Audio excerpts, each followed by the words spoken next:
Well,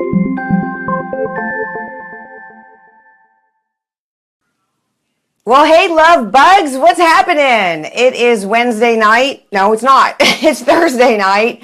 And tonight we are going to talk about some reaction times, right? And we're going to talk about millionaire success tips on what to do when the shot doesn't exactly go the way you want it to go, right? When the stuff shows up that is not happening the way you thought it would happen, right?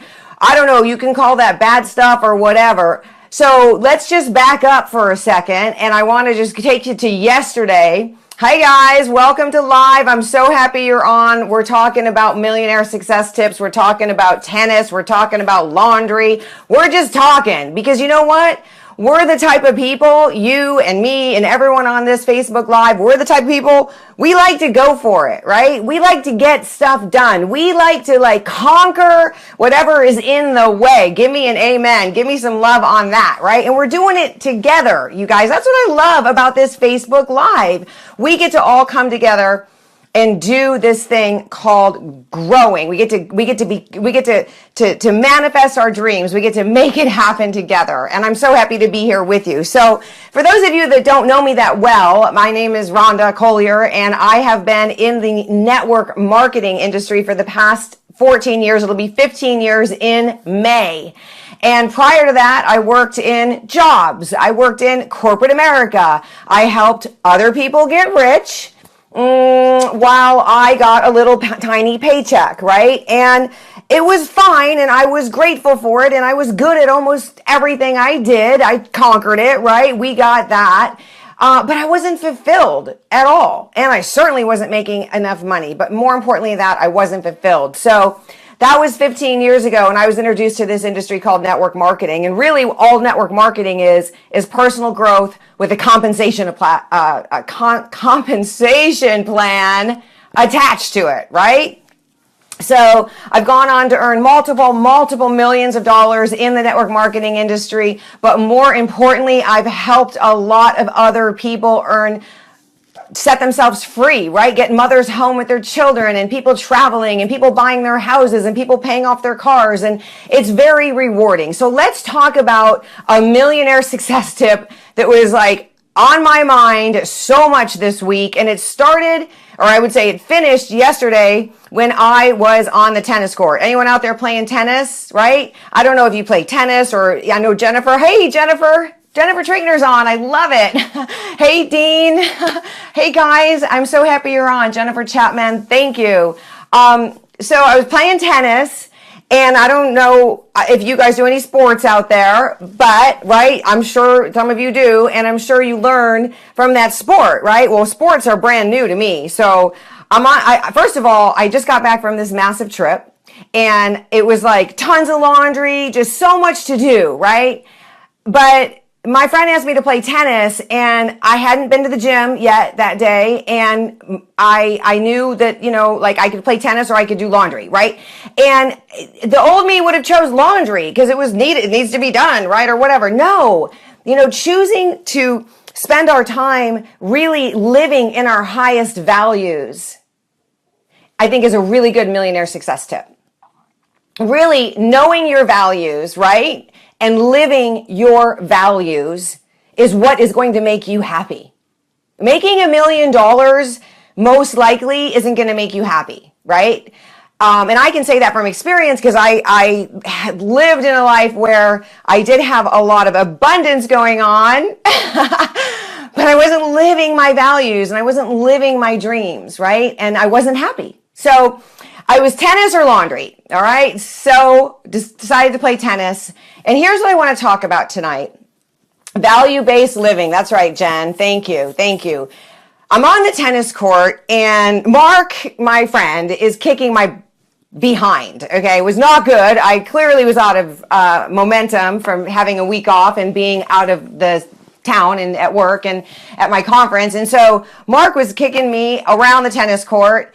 And I started thinking about something that Janice, my dear friend and my tennis coach, taught me, and my business partner, about tennis.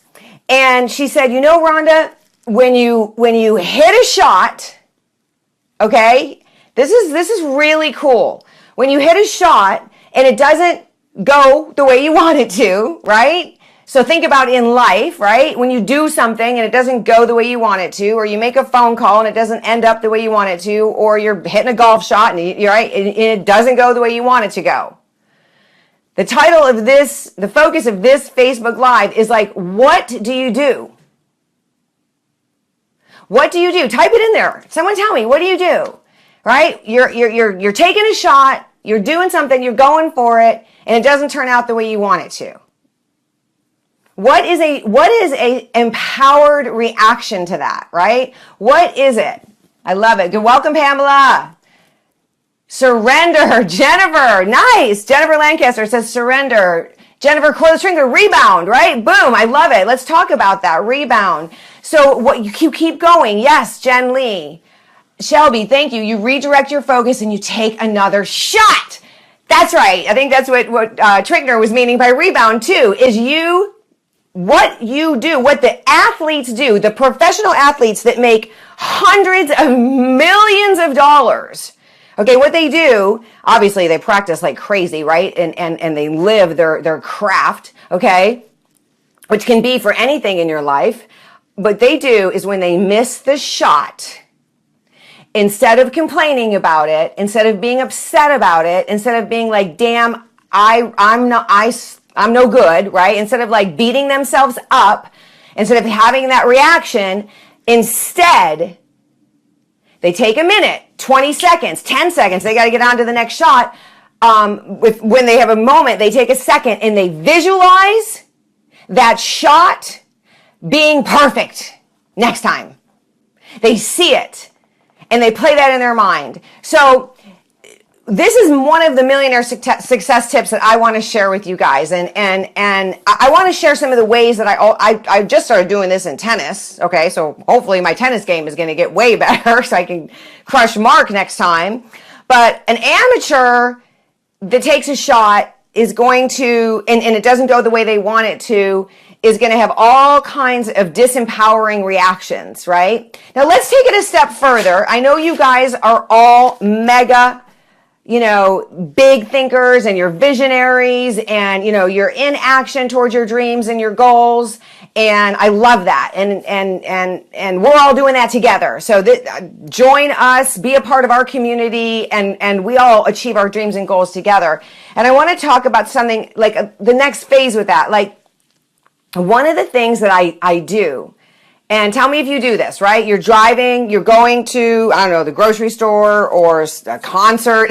Jen, this is a great story with Jen Lancaster. You're going to a concert or you're going somewhere, you're driving. Now, do you ever visualize that spot being available up front when you get there? So you have the perfect parking spot, right? Some of you guys do that, right? Right? You do that. And Jen and I have a great story about that. We went to this huge concert and we got there late and we visualized a front parking spot and we got it literally next to the door. It was crazy. So Diana Ross, that's right. So that is an intention, right?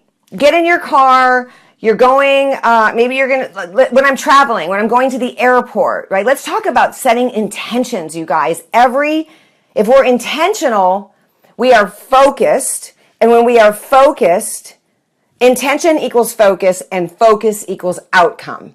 Okay? Intention equals focus and focus equals outcome. Do all things with the greatest intention. Another example, right?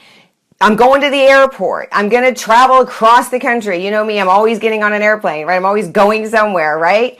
And so I see, as I'm taking my Uber over to the airport, which for me, thankfully, is only 5 minutes because I live right by the airport, I see the rest of my day, okay? And I'm going to up this a little bit. I'm going to up this. I'm going to start seeing myself getting free upgrades if I'm traveling in coach, and I'm going to start doing some of that, right? But I see my intention and I see myself getting there. I see grace and ease, like the entire process. I check in. It's great. The guy's nice. The lady's nice. I go fly through security. It's easy. It's breezy. I get to the other side. There's plenty of time. There's no stress. The gate agent is happy to see me. They're upgrading me if I'm in coach. That's my new visualization, right? And I see that. I hold that intention.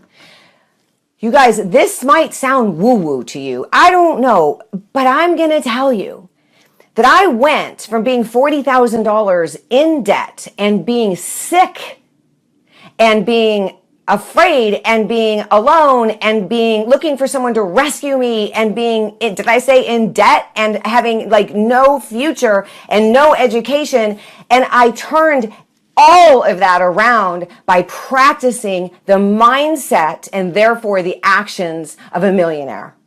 Do you ever hear people say this phrase? It goes like this, something like this. It goes like, oh, you know, nothing's ever easy. Do you ever hear people say that? Do you ever hear people say, oh, you know, it's always something, right? It goes wrong, right? Right? You guys. And it's like, no, like, those are the people that it's not easy for. Those are the people that it's always going wrong for, right? Right. So it's so powerful to be involved with a group of people that have this value set, this growth-minded, empowerment, service-minded mindset, right? That they're going to grow in to their dreams and their goals, and they're going to learn how to do it, and they're going to take action, and they're going to focus and grow. And that's all I've done over the last 14 years. So Emily, what's up? It's my niece. Hi. Come to California, girl. So we're talking mindset. We're talking intention. You can do it with everything. I catch myself doing the opposite, like setting the wrong intention. Like, you know, that would be called like worry, right? Like, I don't know, like, I can think of like, I was making this call the other day, a sales call in my company. Someone wanted to know about losing weight. And so we had a time to talk and I was so excited to talk to him. But I noticed, I was checking myself because I noticed in my mind, I was thinking about an outcome I didn't want. Let's just put it that way, right? Oh, she's not going to want it, or she's not going to understand how much it's going to help her. She's not going to take the risk to just try it, even though it's money back. I was thinking this before I was making the phone call. And I was like, stop. Like, do not set intentions, meaning speak or think or focus on outcomes that you don't want, right? And so I checked myself and I said, no. Boom. She's going to see it. She's going to get it. She's going to believe me. She's going to order it. She's going to get results. She's going to get the biggest pack because and this is what I said in service to her, that it's because I know how much it's going to help her. And I made that call and that's how that went down, right? Now it doesn't always work that way. You might set that intention, you might make that call or go on that trip and stuff is going to show up. That's the juicy time, right? That's when you get to say, I'm still going to focus on a higher outcome. I'm still going to redo that shot in my mind. Maybe you asked for the order and they said no. Maybe you asked for the upgrade and it didn't happen. Maybe you hit the shot and it went the wrong way. That's alchemy. That's when you get to stop and be grateful for that moment. And Elvie, hi, I love you. And you get to be grateful for that moment and you get to see it over. Very intelligent and love her. I love it. It's when I'm reading Jen Lee's comment here, positive and things. Yes. It's a habit. You get used to creating these healthy mindset habits. And it doesn't mean you're going to be perfect. It doesn't mean you're not going to have moments when you're in fear or doubt or lack. But those moments are only serving to remind you that you're focusing in the wrong direction, and be grateful for that moment. Do not beat yourself up if you're having those thoughts. They're only serving to remind us that we're not focusing on what we want, that we're not focusing on the bigger picture, the intention. We're not focusing on the why, right? So it's okay. It comes and you go, oh, look what I'm doing. I'm focusing on the wrong thing. So this is all about your mind. This is all about taking your game to the next level. 15 years ago, before I started with my company, long before I started with my company, a lot of you don't know this about me. I was diagnosed with an incurable disease, quote unquote, by a medical doctor. And so, at that point in my life, I really thought that a medical doctor like knew more than me. For real, right? Because like they're a medicine doctor, right? They've 12 years of school or whatever. But here's the deal. My best friend, my girlfriend says to me, you can heal that. You don't have to believe that doctor. There's a lot of people who have healed that. So this doctor saying that it's incurable, that's just because in his experience, in his medical background, that there are people that were not able to cure it. And so then they call it incurable. But that is not true. It's not true.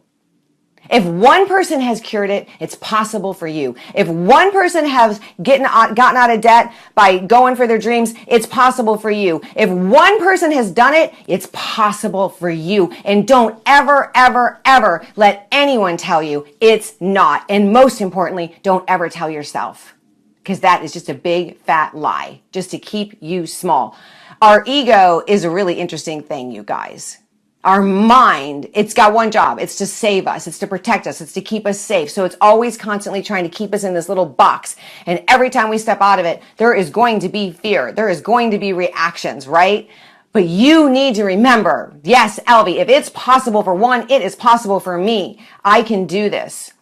When I started in my network marketing company 15 years ago, one or 2 or 3 months before I found my company, I had ripped up my resume. I was a 6-figure income earner in corporate America, so I had a really nice resume, gorgeous. Look what I've done. I work for Lancome Cosmetics. I work for Continental Airlines. I work for John Gray, Men Are From Mars, Women Are From Venus. I ran his company. I had this beautiful resume, right?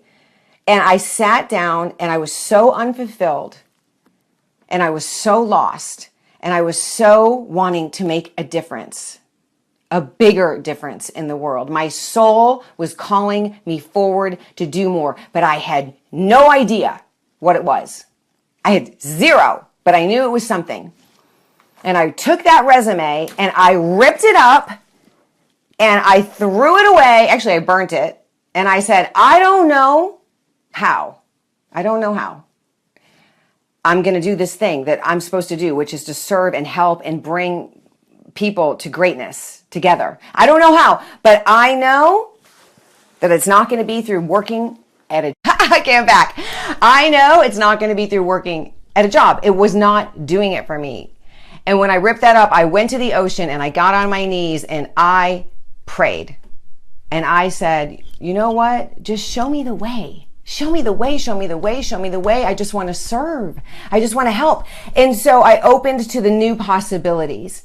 So what I want to be for you, what all of us, we want to be for each other, is that face and that reminder of your greatest strength and your greatest power. And that is to follow that calling inside of you and never let anyone tell you that you can't do it.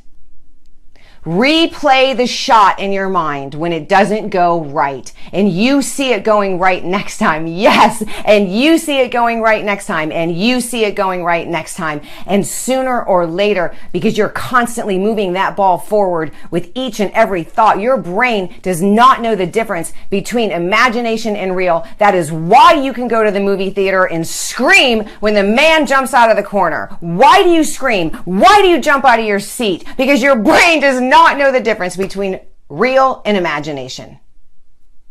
Begin to play with this in your life, right? Do it, you guys. And I know you are, and keep doing it. And I hope this was encouraging for you. I love you guys. We're rocking. We are doing like 90-day action plans in our company. It's incredible what I'm seeing happen to people's lives. I love you all. I bless you all. Let's do this together. And I'll be back. I've got a lot of stories. I've got a lot of scenarios and stories, and I'd love to hear you. I hope you guys are all on live. Have a great night, everyone. Thank you so much for being here. I'm going to post this. It'll be there for later, and let's keep each other accountable for our greatness. Never, ever let anyone tell you you can't do something. Thank you, guys. Love you. Bye.